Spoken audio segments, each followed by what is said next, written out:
Hello, this is Bobby Cappuccio. Thank you for joining me for another Mind Matters video blog. Charles Darwin said that it's not the strongest or most intelligent that will survive, but those who are best able to manage change. Many years later, William Ross Ashby, a psychiatrist and the father of modern cybernetics, in his law of requisite variety, said that only variety can absorb variety.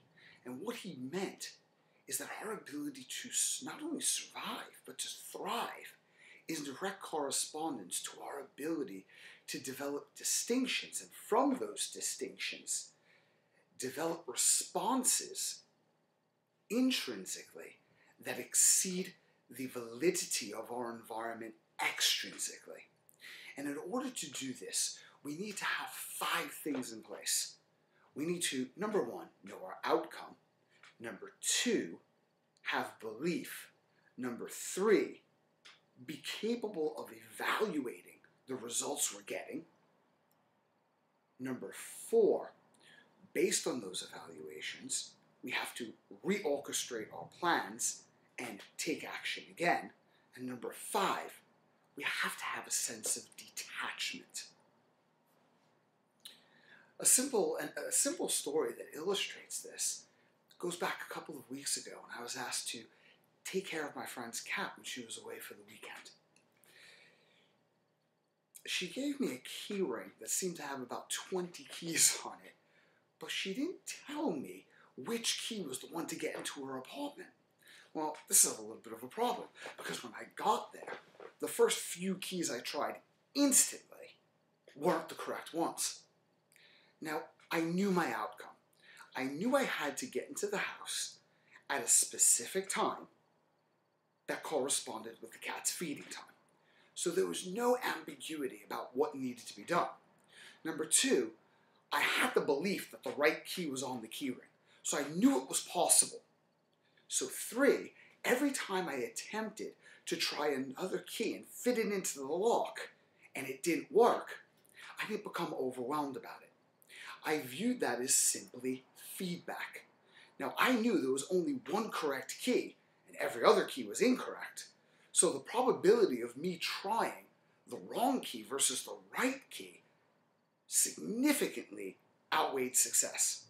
So whenever I tried the wrong key, I viewed it as a narrowing process, bringing me just one step closer to the correct key. And that allowed me to go on to step number 4, which is continually adapting my approach, which is by trying new keys, knowing that eventually I would reach my desired outcome, which is getting into the apartment to feed the cat. And finally, I had a sense of detachment. Because I knew the probability greatly favored failure rather than success, I didn't get overwhelmed about it. I didn't get emotional. I didn't take it personally. When I tried the wrong key, I didn't think back to the time I was 8 years old and locked my keys in the apartment and I couldn't get back in for the entire day and it was traumatic, and that shows that I'm a failure and I'm just not good at this getting into apartments thing. And it won't work out, or I didn't imagine myself being locked out this time, and feeling my entire life that I had let the cat down. I removed all emotion from it because I understood exactly what I wanted to do. I had a strategy.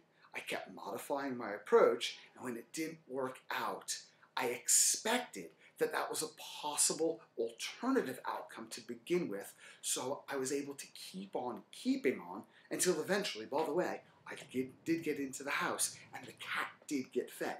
So again, in order to not just survive, but thrive in any area of our work, we need to know our outcome in behavioral terms, not just what we want to have happen, but what we need to do specifically to bring that outcome into fruition.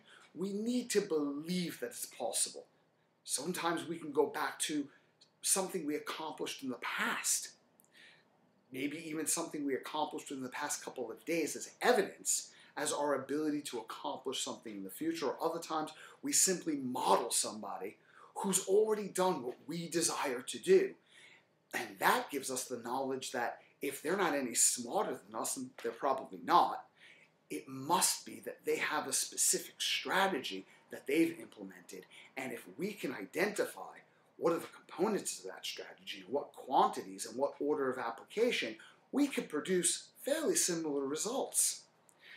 And as long as we have that belief, we're willing to evaluate the results we're getting, modify our approach, and remain detached and not take it personal. It's only feedback that serves as a narrowing process.